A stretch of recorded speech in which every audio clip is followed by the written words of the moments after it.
Good afternoon, everyone. This is Joanna Riegel from KMJ Consulting, and I'd like to welcome you this afternoon to the RITIS User Group. This meeting is being sponsored by the Eastern Transportation Coalition, and I think about 1 o'clock, so we're going to get started, and other folks will be joining in, as I'm sure, as we go along. Just a reminder that you may use either your computer or the phone for your audio. If you use your phone, the numbers, you would like to use your phone, the numbers provided in the chat box. Participants will be in listen-only mode throughout this meeting. And if you're using your phone, you can press *0 to speak to an operator for any questions regarding audio. Of course, we have Justin on hand, and you can contact him at 484-557-7009 for difficulties with the web or audio application, and he will be happy to help you. So that's his cell number, so you can text him there too. This meeting is being recorded. This meeting, the recording, as well as the slides and the Q&A resulting from this meeting will be made available on the Coalition's new website, and anybody who's registered or participated will, in fact, receive a link following the meeting with information on how to get that. Since all our participants are in listen-only mode today, we're asking you to use the chat box for your questions. So if you have a question at any point, just type it in, and we will monitor those questions, and they'll either be answered by the presenter at the end of their presentation or at the end of this web meeting. At this point, I would typically turn it over to Denise Marco, who is the TSMO Director for the Eastern Transportation Coalition. Unfortunately, Denise is not able to fully participate in our web meeting today. She sends her regrets. So I will be just going through a few things on her behalf. So these are some of the coalition activities that have happened recently and ones that are upcoming. In August, there was the VPP State Point of Contact meeting. This is held twice a year with the states that are currently purchasing data through the VPP project. The VPP3 RFP meetings were held, 3 meetings were held in late August. Currently, the draft RFP is expected to be reviewed, the first draft tomorrow. That's exciting news. There was a TSMO Performance Measures web meeting held on August 27th, and information from that is available on the Coalition's website. The ongoing COVID-19 discussion another meeting was held on September 22nd, and this focused on freight issues. And then finally, late last week, there was a web meeting for CATT regarding public perception, awareness, and education. Activities that are coming up include the Operations Academy in late October, and another COVID discussion. This will focus on road and weather issues. We have a state traveler information roundtable coming up, as well as another TSMO webinar in December. You can look. All these items will be all these events are available on the Coalition's website, or you can reach out to Denise Marco for additional information. The next RITIS User Group web meeting is planned for early February. Today's meeting is the 4th RITIS User Group meeting that the Coalition has sponsored for 2020, and we're very happy that you're participating today. At this point, I'd like to turn it over to Jesse Burke. He's from the Delaware Valley Regional Planning Commission, and he is one of our 2 user group co-chairs. Jesse? Thanks, Joanna. Great job covering for Denise there. And good afternoon, everyone on the East Coast and the middle of the country. And I think we're going to have to start training ourselves to also say good morning sometimes to the people who are joining us from the western parts of the country. So great to see so many people able to join today. As always, we've got a great agenda. Really interesting spotlight presentation from Jason Dicembre that I think people will be really interested in. Michael Pack is going to share the results from the feature ranking and prioritization of the different data tools and enhancements that we did in the last meeting, and thanks again for everyone who participated in that. John Allen also going to share some updates on some of the working groups that are working on various different things. And then Michael Pack will give us some updates on the latest enhancements to the RITIS and PDA Suite platforms. And finally, we'll have our agency input session where we can answer questions and get feedback from everyone who's on the call today. And, you know, as Joanna said, please, if you have questions during the presentations, really at any point throughout, please type them into the chat and we will get to them as we have time. Sometimes we can answer them in the chat, sometimes we'll answer them over the call. So to introduce today's speakers, we have, as always, Michael Pack. Michael is the director of the CATT Laboratory at the University of Maryland, where he works to make transportation data more easily accessible and usable by operations, planners, and researchers. And he's previously worked at the University of Virginia and Oak Ridge National Laboratory, and I don't think that modest bio really does him justice. But Michael, we're glad you're here today, as always. We also have Jason Dicembre, who leads the Traffic Management Center operations for the Maryland Department of Transportation State Highway Administration, or the DOT-SHA, overseeing the statewide operations center, as well as 3 regional TMCs. And with over 16 years of experience in TMC operations, Jason is leading efforts to use data to improve real-time operations and prepare for the next generation of TMCs. And I think you're all really going to be interested in the tools that he's developed. Pretty impressive stuff. And finally, we have John Allen. John serves as a liaison and educator for the CATT Lab at the University of Maryland. And John also assists in user experience, user interface development, QA/QC, and he manages special projects and aids in developing strategic directions for the Regional Integrated Transportation Information System, which we lovingly refer to as RITIS, and also the Probe Data Analytics Suite. And as many of you may know, prior to joining the CATT Lab, John was section chief of the Bureau of Community and Mobility Strategies at the New Jersey Department of Transportation, where he had over 30 years of experience in planning, corridor analysis, and system mobility. So thank you to our 3 speakers today. And just quickly want to highlight the tremendous participation we have from all around the country. I know we just changed the name to the Eastern Transportation Coalition, but we may need to think about changing it to just the Transportation Coalition, because I see folks tuning in from California, Texas, Oregon, Arizona, Illinois, all up and down the East Coast, into the middle of the country. So really great, and I'm glad you're all here to hear the information that we're going to be able to share with you today. And so with that, I will turn it over to Jason for his spotlight presentation. Jason? Well, thanks so much, Jesse. And first, thanks to the Coalition for the opportunity.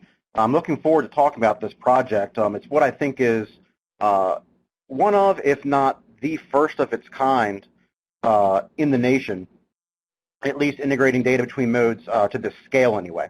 And I have to give a lot of praise to the CATT Lab for some of the work they've done with these visualizations for this data that you'll see in a few minutes here.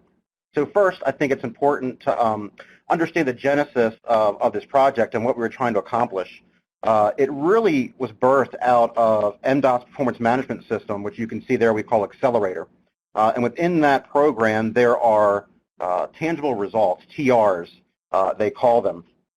And within each TR are different performance measures. Now, before I go any further, it's probably important to remember that in Maryland, every mode of transportation is under the same secretary in the cabinet. So there's one Secretary of Transportation who oversees every mode of transportation, and in Maryland, we call them business units.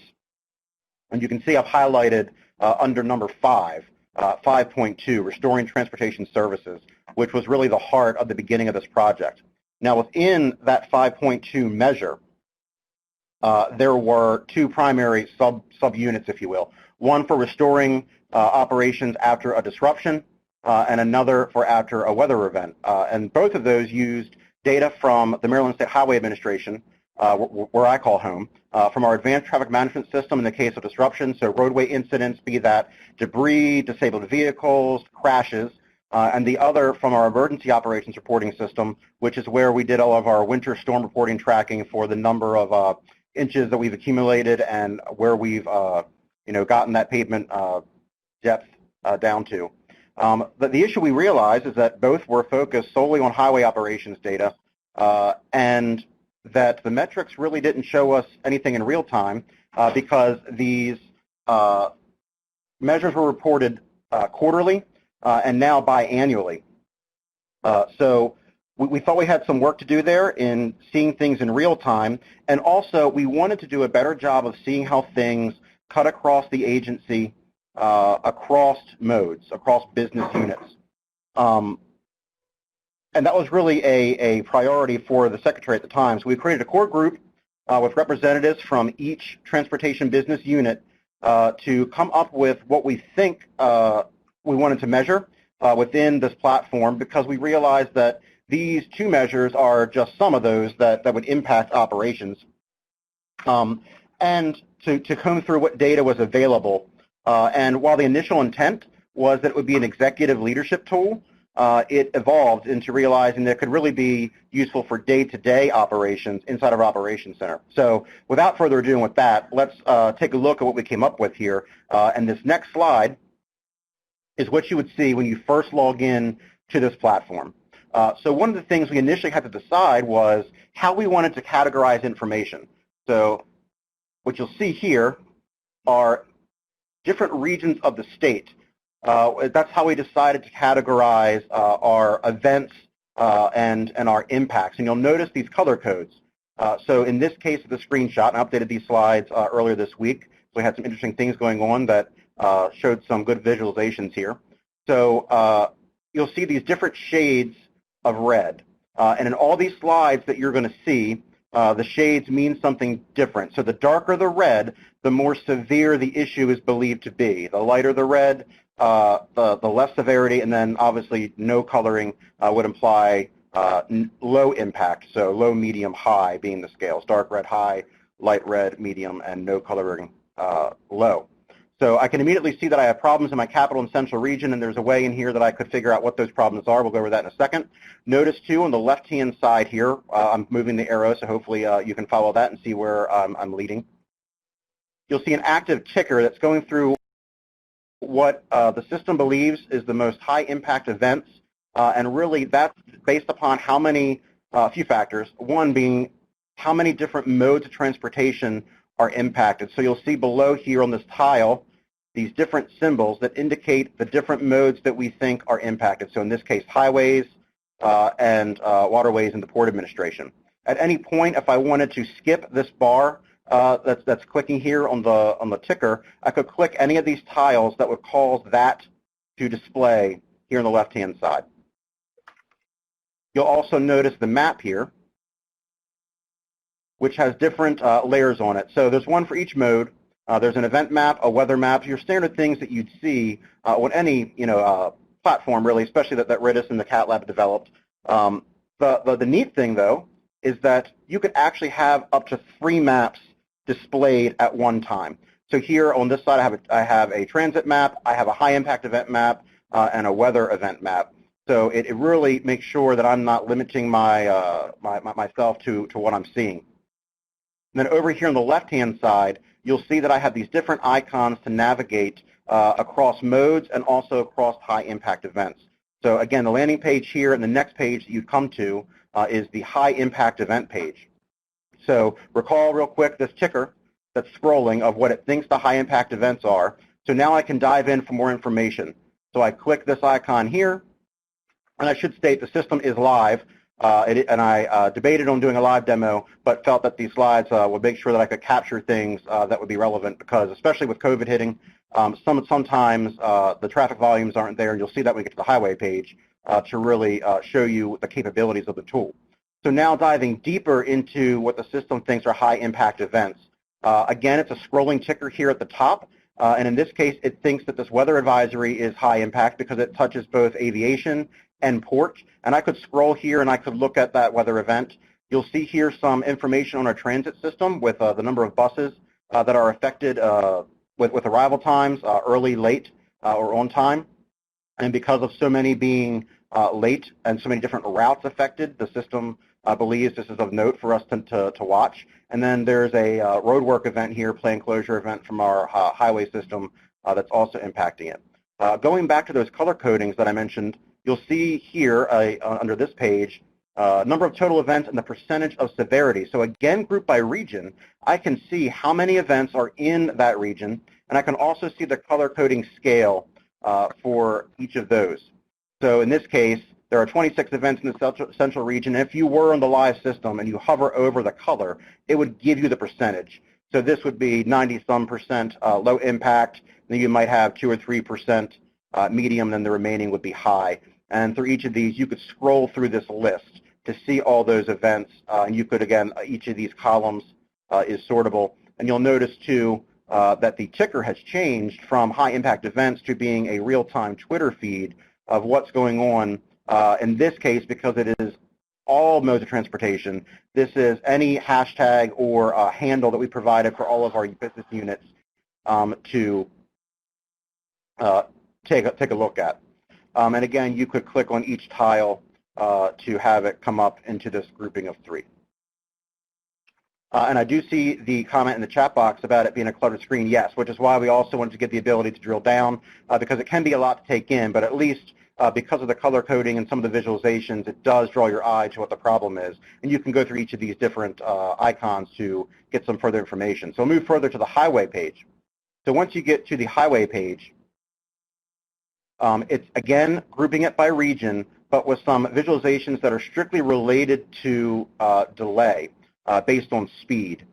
So in this case, every region is performing well, and if you were having problems, you'd see a red bar at one of the regions, and you'll see that there's 2 bars. It's a percentage of the roadways. So in this case, it's all 100%. So you could have 3 different bars representing different percentage of the miles or roadways within that region. Here at the main tile page, again, this would cycle based on what the most congested or low-speed roadways were. And you can see not only a graph of it, so in this case, this direction on the eastbound side, 75% of average speed or more, and then the yellow bar based on the icons here, 55 to 75% of average speed, and then a rating, though, of whether that's normal or not. So it's possible that, as it is in this case, that westbound direction is normal, is normally congested or at least backed up to that degree. And again, our data feed here coming from social media, but in this case only showing DOT-SHA's information. Moving on to the transit page, and I should say too as I move forward, goes back to what I said at the beginning with figuring out from each TBU what they would consider a high impact event. Now for highways, that's always been easy to determine based on incidents, road work, number of lanes affected, time of day. And we've been lucky enough to have a good partnership with the CATT Lab, at least from DOT-SHA, for a long period of time. So we had a pretty robust data set. So some of these other TBUs, the data set was not as robust, so we kind of had to build it to a certain degree from the ground up. So while an obvious issue for a transit would be that a bus was involved in an accident, or maybe there's a section of light rail that is down. The question was, were all the feeds available in real time? So the discussion was, what is an incident of impact, and then is the data available? So in this case, what was available were the number of arrivals and how many of those were on time, late, or early. So we don't necessarily know why it's late, or why it's unknown. In some cases, you'll see other. But we do know that there's a problem. And then again, the scrolling tile ticker, identifying the individual bus routes that are impacted by the particular roadway incident. So one of the things, again, tying into that multimodal aspect, can we tie together these TBUs to see the impact of this roadway incident blocking a northbound left lane and how that's impacting these different route segments within the transit network. And as like every case, you can click these tiles to have them swap up and take over the main focus of the screen. Moving on to the aviation page. So while the Maryland Aviation Administration does maintain oversight of all airports in the state, the largest one, obviously for us, is the Baltimore-Washington Thurgood Marshall Airport. So that's our main focus here. You'll see in the middle of the page. And again, tying in roadways and different modes, keeping a track of the main thoroughfares into that airport. How are we doing with inbound wait times for people that are in queue to get into the parking area or into the terminal? And you can see it gives a better than average or worse than average scale, or it would say normal if that was the case. And also a graph here to track the travel time index for those roadways going in. And because it is a TBU-specific page, there's also information that they would find interesting if this was displayed, say, in their operations center, to look at the FAA status, how many arrivals and departures have we had today, what's our parking garage status, capacity anyway, standard information you'd see in the terminal about, arriving flights, departing flights, and then there's also a running ticker of the different events on the roadways happening or at least impacting aviation. And then wait times by concourse for people waiting to board, and then the standard social media feed. And our last page that we have is our ports page, and again, tying in the roadways that lead into our different ports, tracking the travel time index. Now, what's really interesting here is in Maryland, the Maryland State Highway Administration only covers state-numbered routes, so that the route number has to be displayed on the roadway for it to be covered by the state highway. These roadways captured here to the ports might also encompass county maintained roadways or municipality maintained roadways. So now we have not just multimodal, but multi-jurisdictional here to track. And again, port-specific information, our largest port, Seagirt, tracking turn time or queue time, MARSEC security levels for that port to see, what clearances we need, and then vessels arriving or departing or currently docked. And then you'll see in the far right here how many berths are available. And again, trying to tie in this case, not just multimodal, but multi-jurisdictional views of things. And the last slide I have here is just a picture of some possibilities. Now, this I know looks very cluttered, but what you're actually looking at is a vision, if you will, of what's possible if you were to display this at an operations center, layering the different tiles out onto either a single wall or multiple monitors to look at everything at once. The other thing you'll notice is that some of these tiles look a little different than what you've seen me show. And that's because these are some of the initial designs, and they were changed based on what data is available or was available and what we thought was important.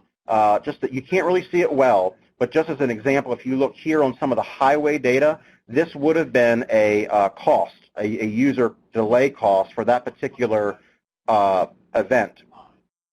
So it just hopefully gives you an idea of some of the other visualizations that are possible with a robust data set. But again, because of what was available to us and what the group decided together, we went a different route. But again, the idea being that you could potentially display all these different modes, all these different screens in one place at your operations center or in a lobby. So what have we found the outcome to be? And in all honesty, only scratching the surface here of what's possible. So we were able to show major events in real time and based our impact, right, our assessment of what the impact is, not just on our traditional factors. So I'm going to speak in my highway terms just because that's where I live and breathe every day. So when we look at the impact of a highway incident, a lot of times, at least here in Maryland, the traditional focus was strictly on how many lanes were affected, and then occasionally looking at the delay that incident was causing. But we know that that's not always the case. So a single lane closed on the Capitol Beltway at 7 a.m. Is a lot more impactful than all lanes closed at that same spot on the Capitol Beltway at 3 a.m. So just taking in the different factors of, how many bus routes need to be rerouted because of that accident on that arterial roadway. That's a high impact event, even if it only has a single lane blocked and minimal roadway delay. But now because of wait times for transit, we have a lot of routing to do. We thought that those synergies were important to capture. It's a platform that can be used throughout multiple levels of the organization. It's not just for executives. It is by executive leadership on their mobile devices. It could be at operation centers at any level of the agency, or in building lobbies. So here, we get a lot of visitors to our ops center that want to see, the cameras and see what's going on, want to know details about the incident. What is that? Well, now they can see it if we place something like this in a building lobby. And also, it can be expanded as new real-time data becomes available and measurements get refined. So just as an example of what I mentioned earlier, say that transit page that showed all those buses that were late, on time, or early, and we finally are able to connect to a real-time system tracking the why of that. So we can obviously expand that and now start incorporating that and get some new information to, better these algorithms. Next steps, while not pictured here, we've had some conversations about potentially doing some archiving of this data at a grander scale, which really would give us some opportunities to do some comparisons in performance, even though the performance of the system per se wasn't necessarily the intent of the platform. It was to really capture what is the biggest issue happening right now that we need to address as a MDOT unit, collectively. And then focusing in on some of those other measures I mentioned, the whys of the transit, expanding on the impacts of those highway incidents, even just to the highway system. So with that, I'll hand it back over to Jesse, or I'll be happy to answer any questions if anyone has any. Thanks, Jason. Definitely really great, interesting platform. As someone who works at an MPO, it's really great to see the multimodal connections being made, especially in real time like that, to see how, like you said, an incident could be affecting transit and really just encourage better coordination and better understanding of the transportation system. So that's really great. So if folks have questions, definitely encourage you to type those into the chat right now, trying to vamp a little, give you some time to do that. But I think we could maybe build on some of the questions that did come in through the chat. So Richard had asked, or had noted that the screen has a lot of information on it. So Jason, I was curious, have you found there's a learning curve with this, and have you had to develop any training, whether that's formal or informal, for the people who are using this tool? Great question. So the training has been, well, first I'll say that we have not widely distributed the platform throughout the agency as of yet. We're really using it from our operations level folks and our high-level executives at each TBU, so they can get a sense and figure out where they want to use it, and then we will be providing some training, because it is, as you mentioned, it is different looking than, I'll call it a regular RITIS, right? Even though it is built on some similar technologies that RITIS already uses, it is a homegrown built system that's different than anything we have internally or through the CATT Lab. So there is a learning curve in that respect. Also getting people to be honest to understand the intent of it. It's not an entry conduit. It is strictly an awareness tool. And there's still some bits of information that are available through other platforms but aren't on this. So again, not only the why of the transit, but the why of highways reports. Why are we low today on the number of containers that we've swapped around? So making sure that the users know the content of what's available and the intent of it has been a little bit of a challenge. But all in all, it's been well received. Great. Yeah, thank you. That it's not surprising that some kind of training is needed for such a sophisticated tool. I think kind of a related question that Michael answered in the chat, but maybe just wanted to see if anyone wanted to elaborate a little. Kelly Wells had asked what software you were using, and Michael noted that it's embedded in RITIS for Maryland, and it was an initiative of the Secretary's office, and as you said, it's a bit of a sort of homegrown software. But I wondered if either Michael or Jason, if you wanted to say a little bit more about how you were able to develop this tool and what it took to do that. Well, Jason will add to this, I'm sure, but the biggest challenge in our point of view was actually getting all the different modes together and to discover the different data sets that they had that could be leveraged in this.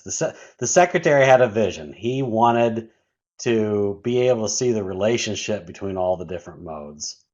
Jason is the one who then spearheaded and shepherded all the groups and tried to get them together and did a great job, but it was like pulling teeth with some folks, figuring out how to get parking data and airport wait times, TSA pre-check and clear wait times, and all the different things, and bring those together was a big challenge. And poor Jason had to deal with all of that. I don't know if you've got any different opinions there, Jason. Oh, no, I think, Michael, you're right on. And just as an example, for this group, Maryland also that does have a motor vehicle administration, DMV, under our MDOT umbrella. And they were in the middle of transitioning to a different system to track wait times at their facilities. So while we wanted to incorporate, the impact of what does that bus route that's now impacted by that highway incident do to the service level at MVA branches, as an example of more connections. We weren't able to do that just because of having that data available, and that was just the case of the system was going to be moved or transitioned. We didn't want to connect and then have to reconnect. Other things were, licensing issues and having to get through to that. So it was a challenge, and yeah, I'll just leave it at that. But I'm happy with what we came up with, and that honestly was by and large the largest time requirement for the project. It wasn't even the software development; it was getting the data feeds to CATT Lab. And it's really. Yeah, thanks for providing some insight. This is Michael again. I say it was really eye-opening to see what some of the modes had with respect to data. I mean, there's a lot of stuff that we left out of the dashboard for time that we may go back and add later, but it was a really cool exercise once we started to get into the weeds of it all.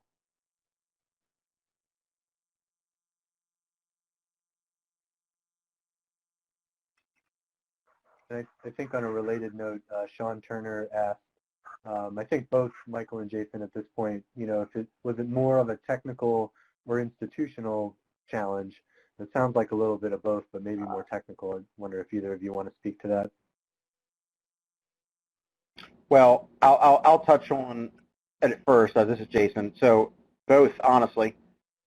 So while Maryland does have all the modes under one umbrella, in all honesty, until Secretary Ron came in with what he labeled as one MDOT approach, we really did operate in silos more so than I probably like to admit. So there was some institutional change happening even outside of this project about the TBUs working together to solve the problems. And so this project was looked at as a way to, even to ourselves, make everyone realize how much what we do impacts each other. So there were some institutional issues. There were some issues with what we wanted to display, right? Because some people no one wants to look like the low performer. So are you sure you want to show that in real time? What if someone looks at that and thinks that, we're just terrible?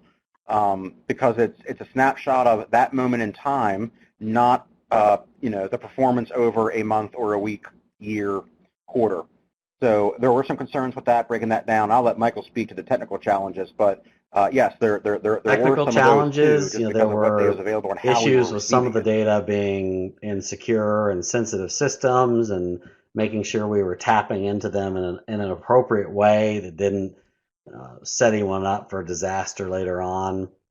From a design standpoint, there were a lot of different stakeholders that all had their own viewpoints on what shouldn't be displayed and how it should be displayed. So, there were some design challenges that went along with it, and there's always room for improvement. But, this is our first cut that was literally just deployed within the last month.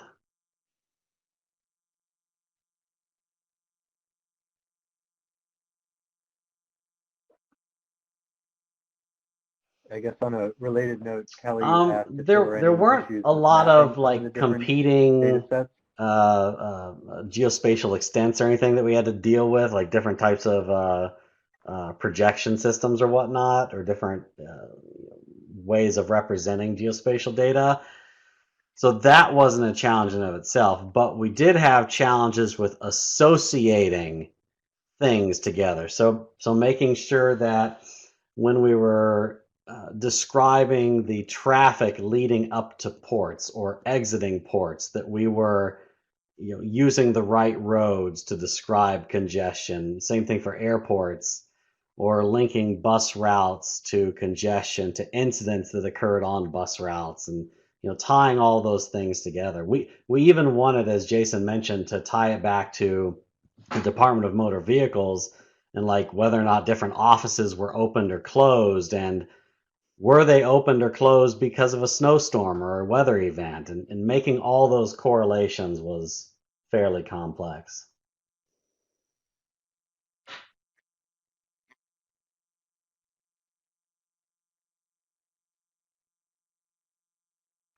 Wow. Yeah, I can only imagine.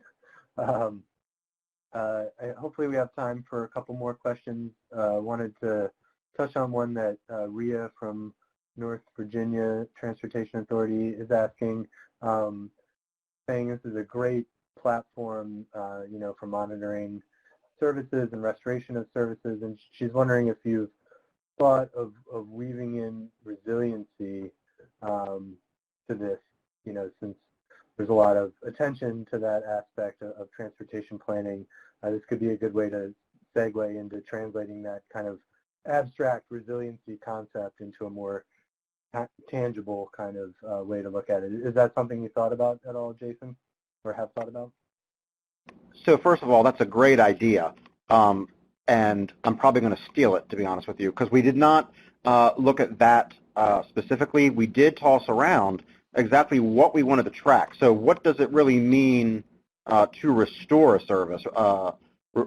Resiliency in and of itself, right, of just, how capable are we to move it in the face of obstacles, or, whatever that be to that mode, was not in and of itself judged, like on any type of scale. But we did talk about what measures, so to speak. Was it travel time index? Was it just, wait times for each mode, and how do they connect? We did not focus on resiliency, but it's interesting to think about what does it mean to restore a transportation service. So how many buses on average are late? What is your norm? So are you willing to accept 8, 10? Well, where's the cutoff of normal? That's one thing that we realized was hard to do, because really our services restored could be different for each mode. So even on that platform, what you'll notice is there's no true note that it's restored. It's just a picture of where how we're doing along the system. Oh, you're good. I don't know, Michael, if you want to touch on anything any further.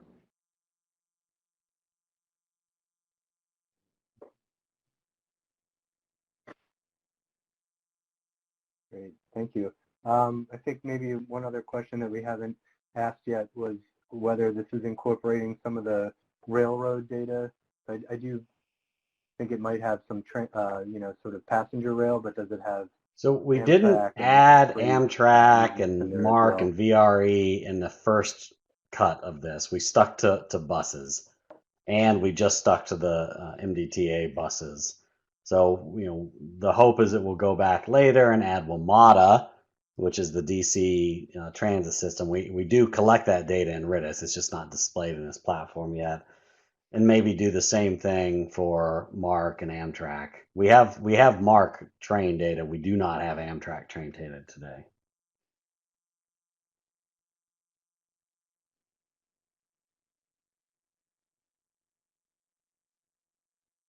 I know we spent a lot of time in the Philadelphia region trying to get Amtrak data for SEPTA trains because it was on an Amtrak line, and we were not successful, but good luck to you.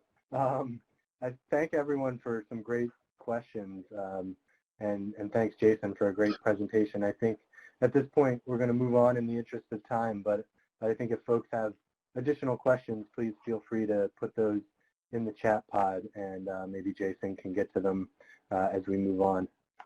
So with that, I will turn it over to Michael. Oops, we both just click to tell us about Sure. the Thank survey you. results we got from the last So meeting. thanks to everyone who participated in the last user group meeting. It was long, it was interactive, but we got a lot of good information out of it. We had a lot of folks participate. 46% of the respondents were from different state DOTs around the country, and 59% of the respondents were planners. So, we had more planners than operations represented in the group. But in addition to DOTs, we had some MPO folks, private sector, and others that participated as well. So it was a nice cross-section of RITIS users. So the point of the meeting was to go in and look at all the different features that we've heard from you, our users, or internal folks that have come up with some ideas, and essentially pitch them to you all and explain what they were meant to do and get your feedback on whether you thought they'd be something that you really, really wanted, something that would be nice to have but is not your top priority, or something that would be, not helpful for your job in any way, shape, or form. And we went through and we broke it down by RITIS feature requests, Pro Data Analytics, all the different tool sets, right? So Pro Data Analytics, signals, trips, so on and so forth. And what we're going to do here today is go back through those and just give you some high level results. And we're going to break down those results by overall, like all the folks that voted. But then we'll break it down by just the planning folks and their critical needs, and the operations folks, and how they rank things. And we're going to do so for each broad category. So the list that's in front of you right now is the broad category of like the RITIS base functionality, the basic stuff that everybody gets. So we talked about aerial photography, we talked about updates to speed tile layers to make it easier to find congestion in real time, adding weather over top of things, and so on and so forth. There were 21 different high-level big features that we discussed. Now, overall, if you grouped everyone together, the thing that people ranked the highest as their importance was the causes of congestion pie chart. So this is a tool that would essentially allow you to choose your entire state or a county or a cluster of roads, and it would tell you for some date range, here's all the causes of congestion, whether it was weather-related, signal-related, incident, event-related, you name it, all the different categories that cause congestion would be laid out in graphic forms and be interactive, give you the actual user delay costs, the vehicle hours delay, and the breakdown. Then we had speed tile layer options, customized filter mapping, automating some of the work zone reporting. You're going to hear a little bit about that later on when John Allen talks about his working group. Being able to add your own layers onto the base map, search options for finding things on the map, multimodal data along the lines of what Jason just kind of went over, safety data analytics, adding aerial photography, and road weather. Those were the top 10 ranked priorities. Doesn't mean that someone didn't rank something else as their top priority, but these were the consensus among the group. So those 10 items right there. Now, if we just look at the planners rank things slightly different. They still like the cause of congestion, speed tile layers, but importing your own base map was more important. Some of the multimodal data was more important. And the COVID impacts platform jumped onto the list where it had not been on the list overall. From the operations standpoint, it was the automated work zone reporting was considered the most critical, then the causes of congestion pie chart. And you'll see the COVID impacts didn't make the cut for the operations folks. And we had fewer operations folks on the call as well.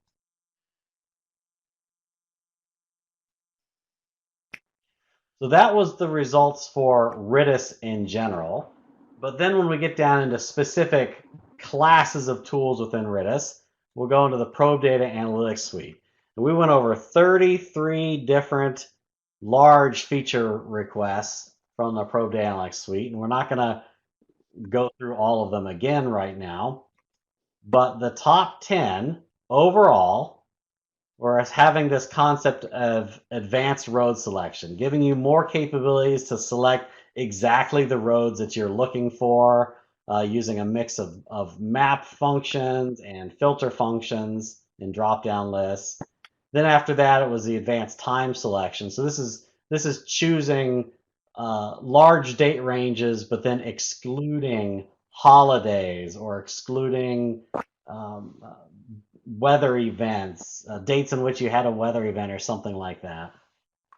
Next was adding bottleneck ranking capabilities to the XD data sets. That's the finer granularity data from INRIX. Then we had corridor speed graphs, road weather integration, LOTTR and other metrics on a map. These are like the MAP 21 performance measures, and so on and so forth.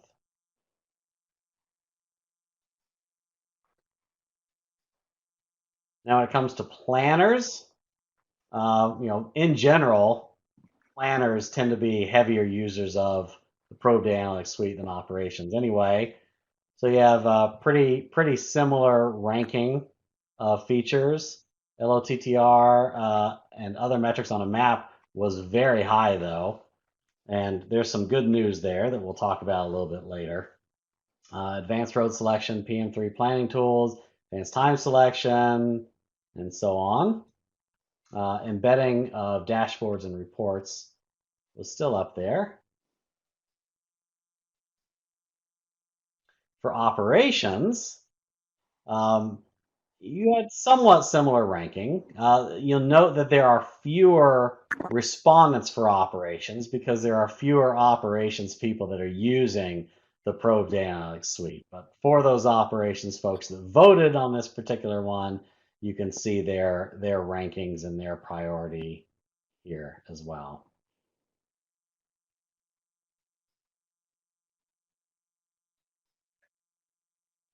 Then we move on to trip analytics.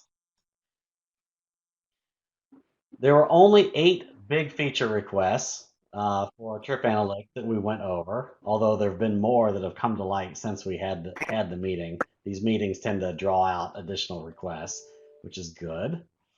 Overall, folks are looking for a hotspot analysis.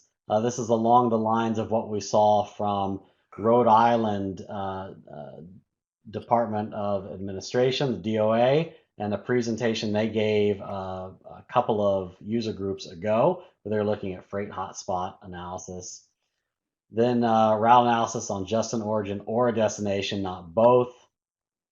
Bringing multimodal data into trips analytics, so not just looking at vehicles, but looking at bike and pedestrian and transit data and the tools. Then being able to upload your own shape files to define geographies, queue length animation, trip animation, different types of trip animations, but being able to see individual dots moving around on a map, coordinate boundary analysis. This has actually been deployed since, and individual trip animations. And for planners, that's pretty much the ranking that you got. Most of the users of this tool are planners in general, because it's a planning tool. But there are operations folks that are interested in this, and there are some operations use cases that I think we'll be talking about in the next user group. We'll come back to that a little bit later. So the operations folks are more interested in animations and looking at actual vehicle movements, hopefully in real time.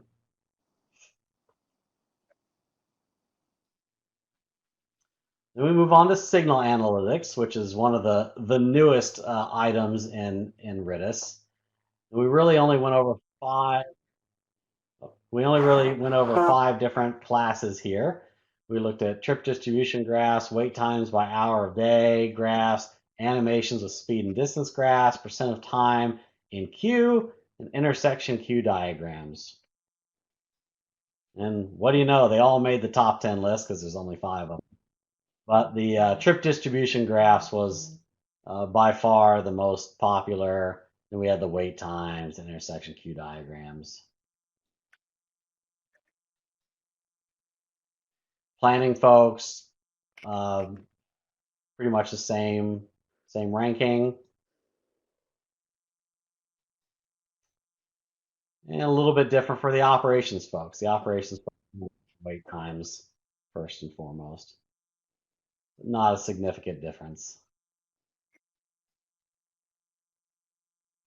So those are the results of the survey, but there's significantly more work to be done. So for the top 10 items that were on each list, what we are now doing is working with the folks that ranked these as their top priority to solicit design guidance. So that we're making sure that we fully understand what it is you want out of these features. And then once we finish soliciting all that design guidance, we'll have some actual designs that we can present, and then we'll be able to cost out each of these things. Some of these are really small features that we should be able to build in with our existing O&M budget that we have for all the tools. However, others are pretty substantial projects that if we were going to go forward with them, we would likely need some additional funding. And we'd be looking to the group to either have individual agencies fund those or kind of pool our resources together to help support some of the higher critical features that folks want. So that's what's going to be coming. You'll be hearing from us more in the coming months so that we can flesh all this out and get some prices back to you. With that, I'm going to turn it over to John Allen, who's going to give us an update on his working groups.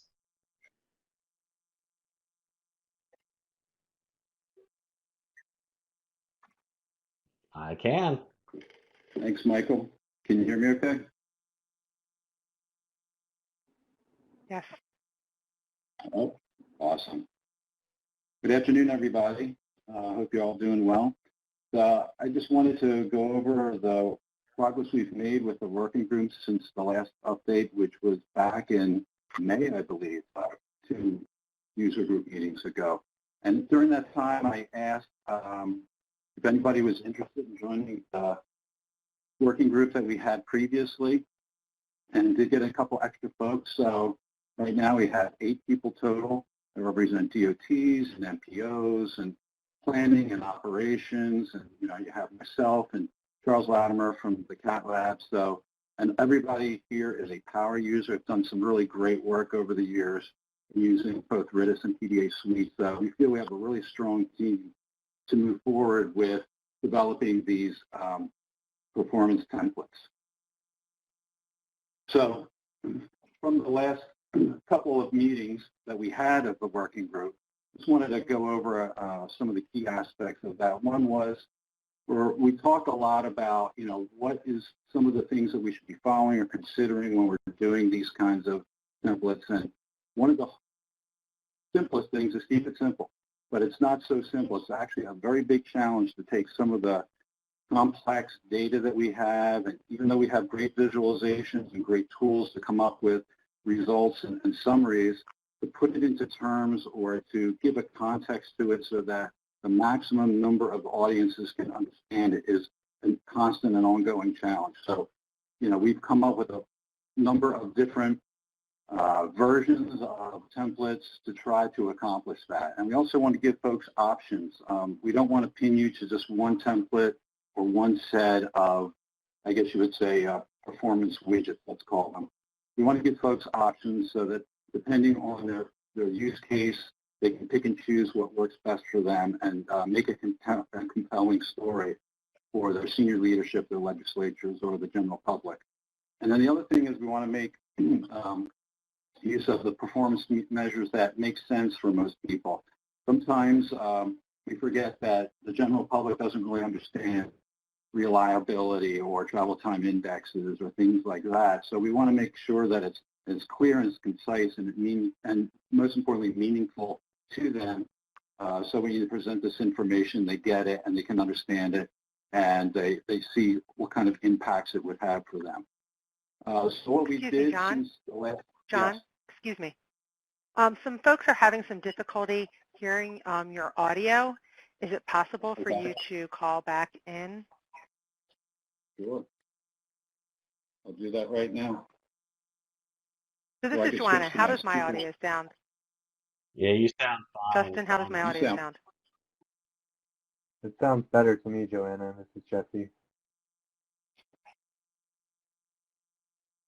Okay. Okay.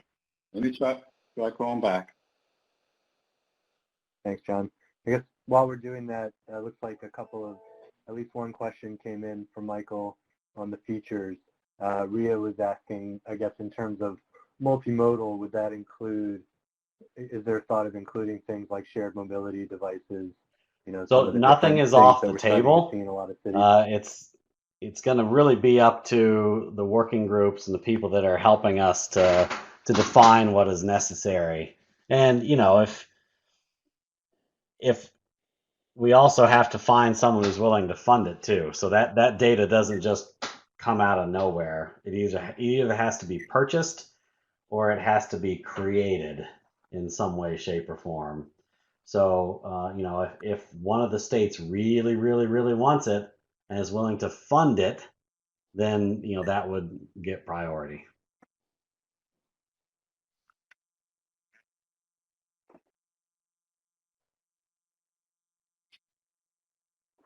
I'm back. It's how do I sound this time? Speak some more, John. Keep talking. Okay, testing 1, 2, 3, number 9. Number 9. Can you hear me now?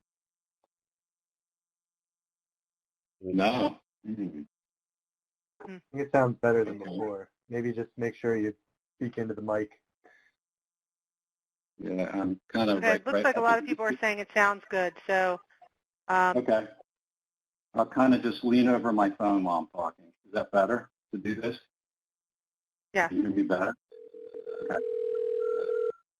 Great. That's not me, by the way. That's okay. Okay. So. Welcome to Verizon Wireless. The wireless customer you called is not available at this time. Please try it. Thank you. So what we've done is, in the meantime, developed a few more products and finalized our how-to guide, we think. So if you remember from before, we showed you a few of the different templates we had worked on. One for an after-act review. There's actually a couple of versions of that one. There's a couple of versions of the work zone template and before and after project assessment. So we looked at these three things as probably some of the highest priority for folks, planners and operators, especially the after-action reviews. We've got some buzz from folks about that. So these are the things that we worked on before, but I wanted to show you a couple of things that we're working on now and have some draft, maybe some final draft, if you will. And the first one is the corridor travel times. So we put this together, and what I think is interesting about this one in particular is that you have this combination of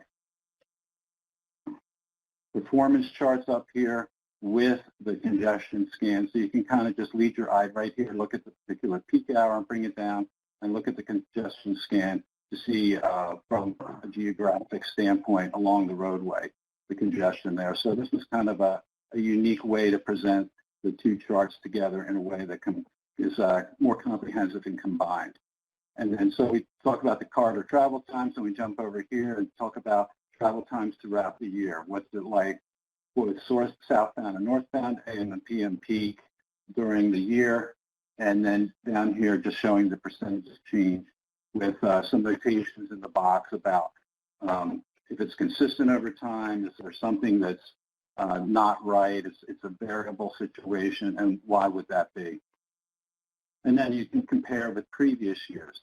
So, for example, you have your AM and PM peak hours, northbound and southbound, looking at different years over time and seeing the comparisons and how things change.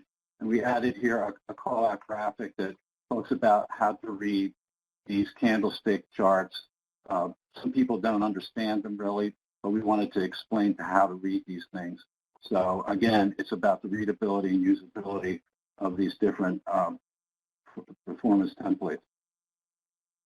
Then another thing we cranked out recently was the monthly congestion report. So in this example, it's Michael Hammock Road. And we start out with just summarizing a little bit of some roadway information, the length, the DET, and some of the peaks and the speeds, a little diagram showing the location within the geography there and the directions and speed limits, and then some performance summaries with regards to average travel times and what was the top bottleneck location within that section of roadway. And then we jump over here to monthly and yearly travel time profiles for each direction.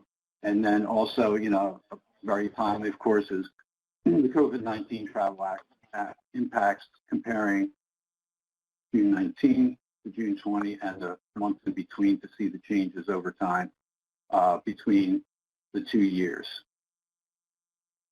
And then we also mocked up a bottleneck report example. This is looking at the top 10 bottlenecks in the Denver metropolitan area. This is kind of very much work in progress here. It's just a very rough first cut. But we wanted to focus a little bit more on the infographic style of the information for each bottleneck. So we think the overall look is okay, but it needs a little more information and maybe a little more explanation about some of these visuals. And we might change some of them out too, but I think showing something that's very simple in terms of a few good graphics with some explanation that's simple and straightforward to the point makes sense. You know, one of the things that we talked about as a group was maybe for each one of these templates is to have a one-pager. And I think it was Matt Glasser actually from GDOT who suggested this. Great idea. And so we took the after action review before for the Woodrow Wilson Bridge, it was several pages long, and put it all into one page here. So what we needed to do there was to use the center graphic and post as much information as possible in there without getting it too cluttered or too confusing. And overall, folks seem to like it. But basically, you have here is a start of your event summary, what happened, and some of the key aspects of the incident itself, how many agencies participated, the number of folks, worst backups, showing some of the congestion over time, and 8 to 12 mile backups are very common within these 2-hour periods because not only was a horrendous crash that killed the driver of this truck and blocked most of the lanes of this bridge for 11 hours, but it was starting to rain right around this period, so adding insult to injury there. And then the lane status here, just showing a graphic about most lanes were closed throughout the day. The user delay cost comparisons using the user delay cost tool show that the delay cost for this particular day was almost 300% greater than comparing to typical Wednesdays, which is when it occurred. Same thing for the hours of delay. And there was some significant other regional impacts to the area too. You can see here, Ronald Reagan National Airport, the 2 alternate routes that were impacted there, run right by the airport. There was some significant impacts there, as well as a Nationals-Orioles game at the National Stadium, and there was also a rally at the National Mall. And you could also see several locations of secondary impacts that occurred during the incident. Now, the color coding here of the routes, of the alternate routes and the primary route, showed travel time indices of these routes, which are basically the travel time that occurred during this incident versus free flow travel time. So I wanted to put a picture together and a package together that is pretty easy to understand, not too wordy, but it tells the story as compelling and as comprehensively as possible. Can you hear me okay still? John, you made your Yes. screen full screen. Can you remove that, because that did that for everybody and no one can see the chat. Okay.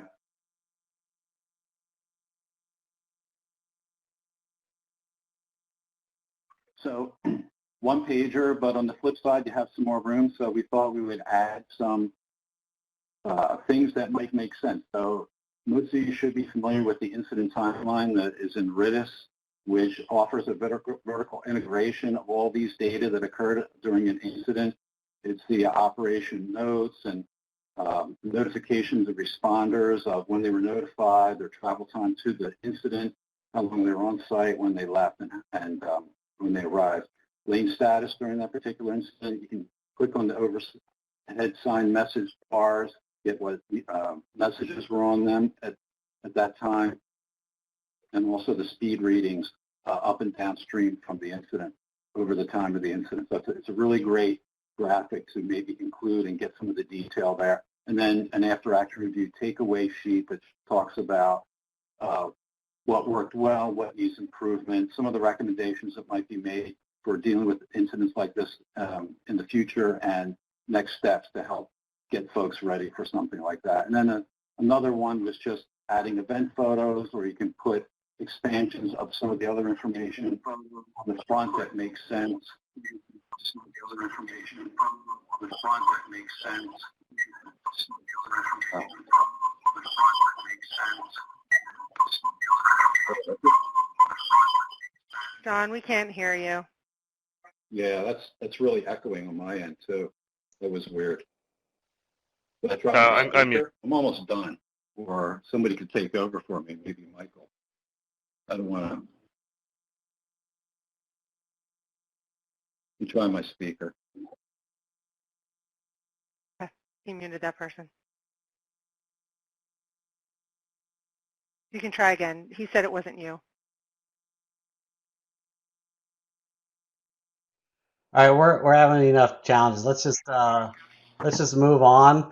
So I think the takeaway is Maybe you muted that John. John's been working with the group to develop a whole lot of different types of reporting templates, and there will be instructions on how to use all these reporting templates, and there will be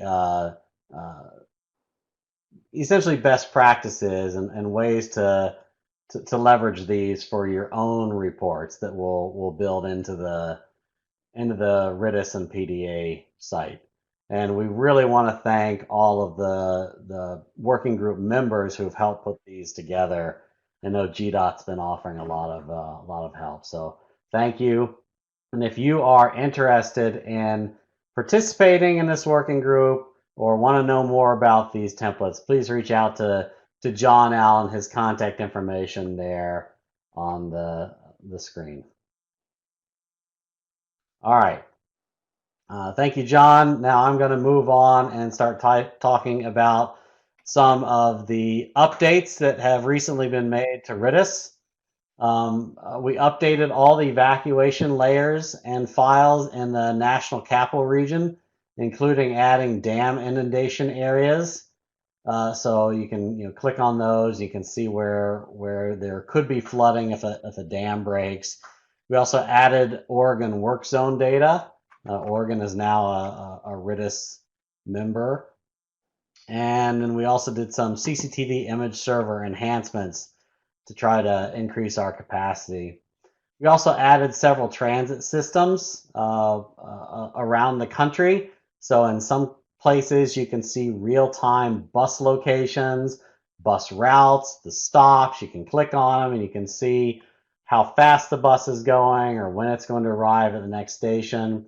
If your agency is a RITIS subscriber, you can let us know, and we can try to get your transit data integrated as well. We've also fixed a few bugs with respect to the work zone performance monitoring application, but there's some ongoing performance work that's being done there. There were lots of updates made to the COVID-19 impacts platform, which everyone should have access to.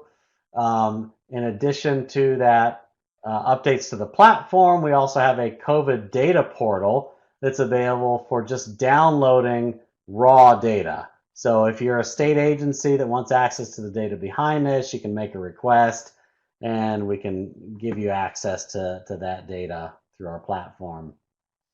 We also made some pretty significant enhancements to the detector tools application. So this only applies to states and agencies that are supplying like embedded loop detectors or side-fired RTMS, Wavetronics style detectors. But we've modernized these tools so they are more responsive. They don't require a flash player anymore. So we've got the detector data downloader, the sensor health, detector health profile, and the detector profile. Those have all been updated and modernized since the last meeting. We also added multiple host handoff functionality to the RITIS meeting tool. The RITIS meeting tool is kind of like a webinar tool that's built into RITIS proper. It's used a lot for managing big winter weather events when you got multiple agencies that need to share information and collaborate. So that's been enhanced for this multiple host functionality. We deployed the common operating platform dashboard that you saw from Jason Dicembre. Of course, we only have data that works in Maryland right now, but if other agencies are interested in this, we'd be happy to talk to you. We just need to make sure we can get enough data from you into the system. Made other improvements to the night mode so that just things look better if you're in a dark environment and you need to switch over to the night mode, which is the little crescent moon that you click in the upper right hand corner. And then in the event query tool, which is where you can run historic queries on where crashes and incidents are occurring into these heat maps, we've added some new directionality search improvements into that tool.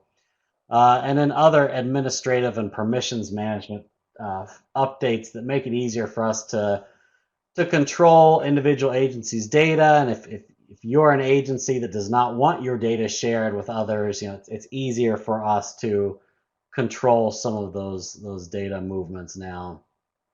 The other big thing we've been doing is the Bureau of Transportation Statistics has their own website that's kind of exploring travel patterns and how they've been changing from the COVID. And so we've been supplying them all the data for their website. So I'd encourage you to go and check that out, see what it is that they've put up on there. All of that comes from our COVID platform and some other data sets that we're producing especially for them. But they've done a really nice job with their website, and they've got some really cool insights that they've put up as well. And it's an interactive website where you can literally go in and interact with maps and change date ranges. They've done a really good job, in my opinion. With respect to the Probe Data Analytics Suite, properly, we've updated and fixed a number of back-end bugs that might have been preventing people from downloading really large data sets, especially people that were running many queries over and over and over again. And we've also focused a lot of our time and effort on getting agencies ready for their MAP 21 reporting and target setting updates that are coming due. And we also enhanced the user interface to let people know when there's been a significant map update by NREX or here or whomever that might be impacting old save segment sets or other calculations on the back end. There's a lot of really big works in progress right now. Some of those have to do with metadata versioning for XD segmentation changes that NREX does a couple of times a year. For Massachusetts DOT, we are adding in their Bluetooth sensors, their GoTime system, in the Probe Data Analytics Suite. We're also integrating HERE's subsegment data into the suite.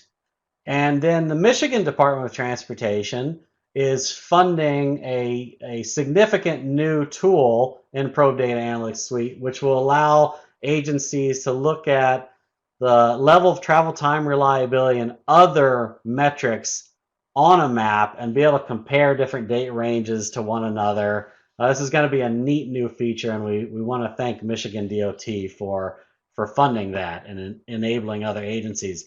This new tool will be rolled out this month, so it'll be coming fairly soon. With respect to the TRIPS application, there's been a lot of focus here. New data access permission enhancements have been enabled to make it easier for you all to see the data that's relevant to your state or your agency. There's all sorts of new filter summaries that include the geography that you selected. And we've done a lot of work on the color thresholds that are displayed here on the map and giving you the ability to more dynamically control the breakdowns and look at percentages versus exact values, all sorts of other layout changes there that just make the tool more usable.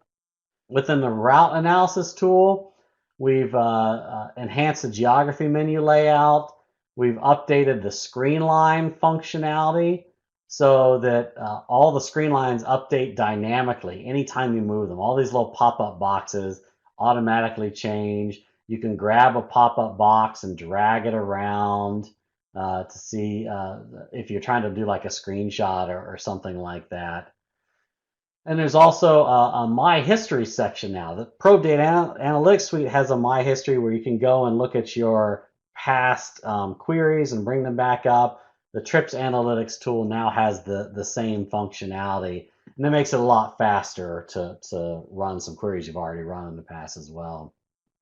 We've done other things within the OD matrix. Some of them are really small, like just updating the language and making it consistent across all the tools, or giving you some other color coding changes within the tools. We've also put in some clustering into the route analysis screen line. So if you've got a whole bunch of crossings that are happening all at one spot, we cluster them together so it doesn't look like a bunch of junk on the page.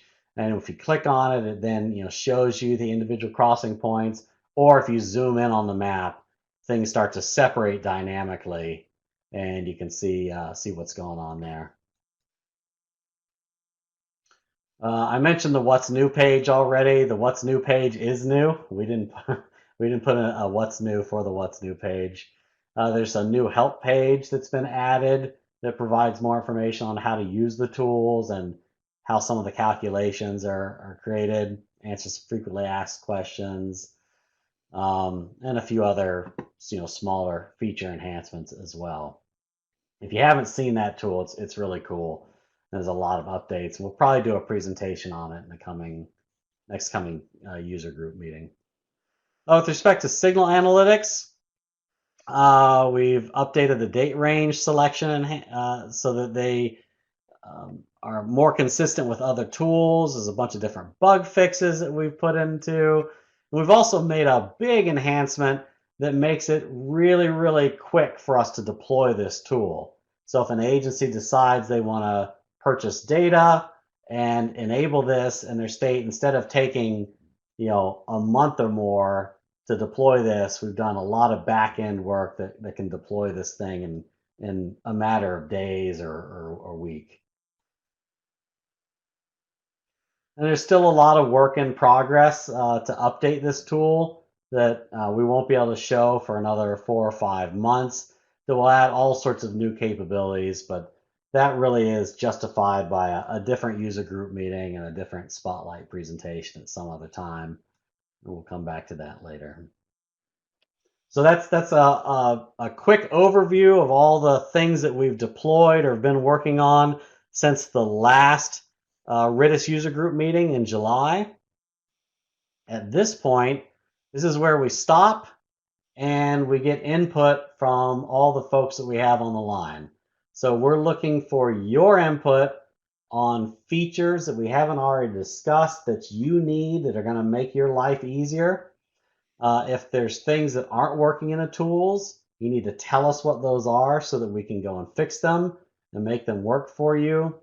We encourage you to type things out ask any questions. This is your time, and we will literally just pause now for a few minutes to allow people to start to type and ask questions or provide comments.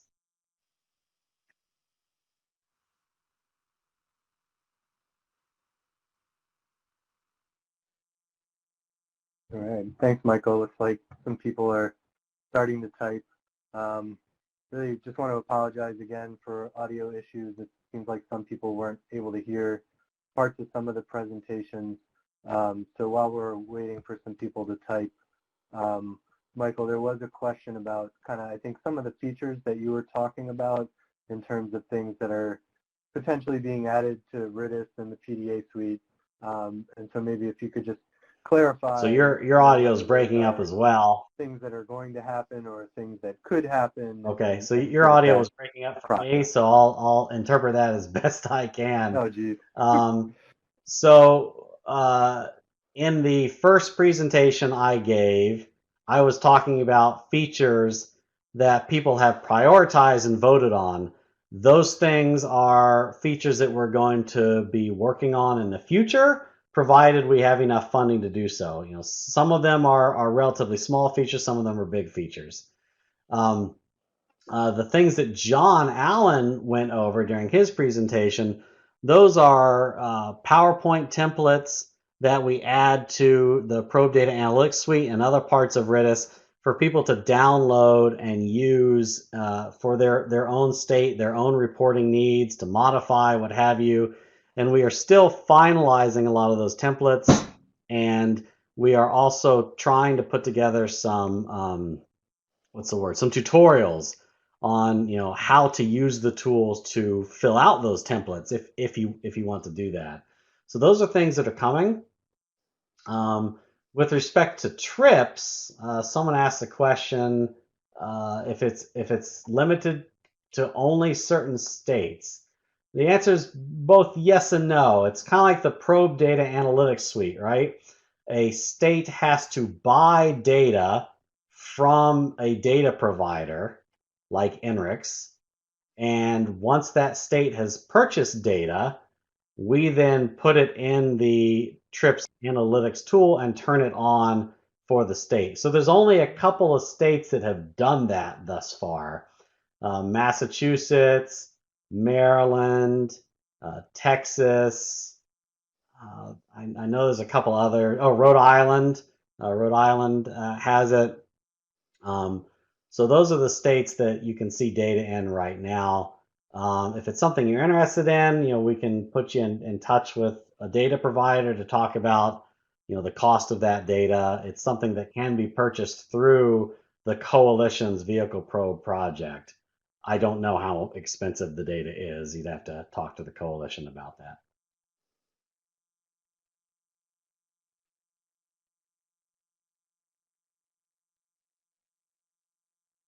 Yeah. And they can reach out to Denise Marco for that. You're good. Can you guys hear me on my audio now? Is it still breaking up? And Michael, this is Denise. I am on the call. I am on the call, so anybody who does want information, they can certainly reach out to me about that. Okay? Thanks. So, yeah, thanks for clarifying that. I was going to ask that same question because I think that does come up. It's such a cool tool, but yes, you need the data behind it for it to work. We did have another question come in through the chat. Amy from Massachusetts saying Massachusetts is beginning a statewide exit renumbering project this month to convert mile-based exit numbering. The answer is maybe. We tend to get exit information from mapping providers, but if we are directly mapping your exits to certain drop downs for like starting endpoint of TMCs, yeah, we may need to talk to you about getting a crosstalk mapping of what it used to be to what it is. Otherwise, that could be confusing. It sounds like it's going to be confusing anyway. Yeah, Amy, send an email to support@ritis.org to to let us know that this is happening, and we'll reach back out to you to figure out what we need to do.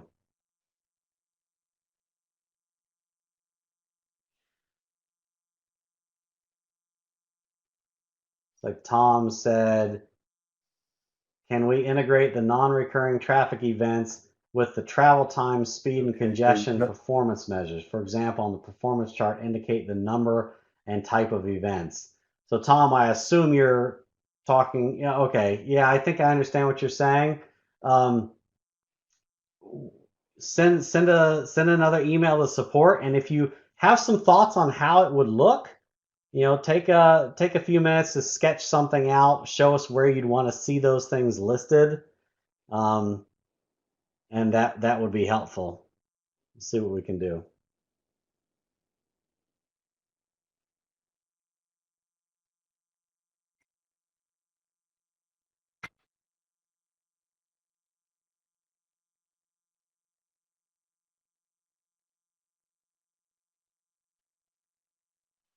Yeah, I think things are winding down. Well, if we have any last questions from folks. So yeah, just going to try to wrap up. If anybody has any last questions, we got a couple minutes, so feel free to put them in. I just wanted to put in another plug for the work that John Allen is doing in terms of the templates. And I think he put his email address into the chat pod. We're really looking for people to test out some of these templates. So if you think you have a use case for your agency or something you'd like to try out one of those templates, reach out to John. We did get one more question coming in here, Michael. Is the signal? Yeah, that's another proprietary data set by NRIC. So reach out to the coalition. They can put you in touch with NRIC to see about that data set. But if you bought it, then we would enable it, and you could make that tool available to anyone you want. But it does require special data.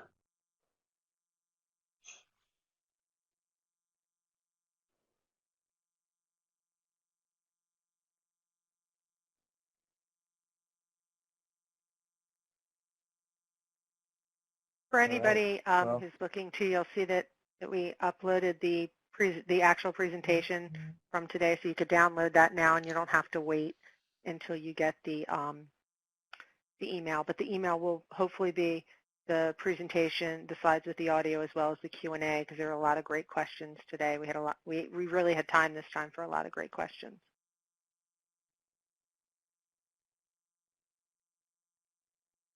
Thanks, Joanna, and thanks everyone for participating today. There's always technical challenges when it comes to doing something like this online, but hopefully we weathered through it all, and I think there was definitely a lot of really great information shared today. So I just want to thank everyone for your participation and look forward to seeing you again at the next one of these meetings.